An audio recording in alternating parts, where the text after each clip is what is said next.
তোমার আমি এই ওটসটা খাই ক্যালক্সে, তো আজকে সবটা ঢেলে দিলাম। তোমার এটা বোধহয় কত প্যাকেট, বেশ বড়োই প্যাকেট ছিল, যাই হোক এটা নিয়ে এসেছিলাম। এই দেখো, আর এই কোটোটাতে আমি ওটস একবার এই কোটোটা এনেছিলাম, তো এই কোটোটা আর ওই ওটসটা পাইনি, এটা ভালো বেশ ওটসটা ছিল। তারপর দেখলাম পেলাম না, তখন ক্যালক্সটা নিয়েছি, ওটাতেই ঢেলে রেখেছি আর কি। আর এই দেখো দই বসাবো এবার, আজ থেকে আবার একটু দইয়ের ছানা রেখে নিয়েছি, দুধ গরম চাপিয়ে দিয়েছি, কারণ ছেলেকে দেবো। এই দেখো দুধ গরম চেপে গেছে আমার, ছেলেকে দেবো, খাওয়া আবার নতুন করে সব রুটিন শুরু। দেখো রান্নাঘরটা কতটা গুটিয়ে ফেলেছি, আর এখন টেবিলটা বাকি আছে, আর এইগুলো গুটিয়ে ফেলেছি, এটা তো ফেলে দেবো, ফেলে দিলাম, এটা রেখে দেবো।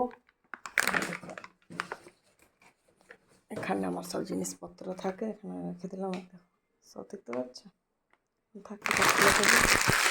ডাস্টবিনে এগুলো পরিষ্কার করবো ভালো করে। এখন ছুরি কাঁচি এগুলো আমার সব ঠিক করে রাখতে হবে, সব একটা জায়গায় রাখি আমি, এগুলো গুছাবো এবারে সব। দাঁড়াও।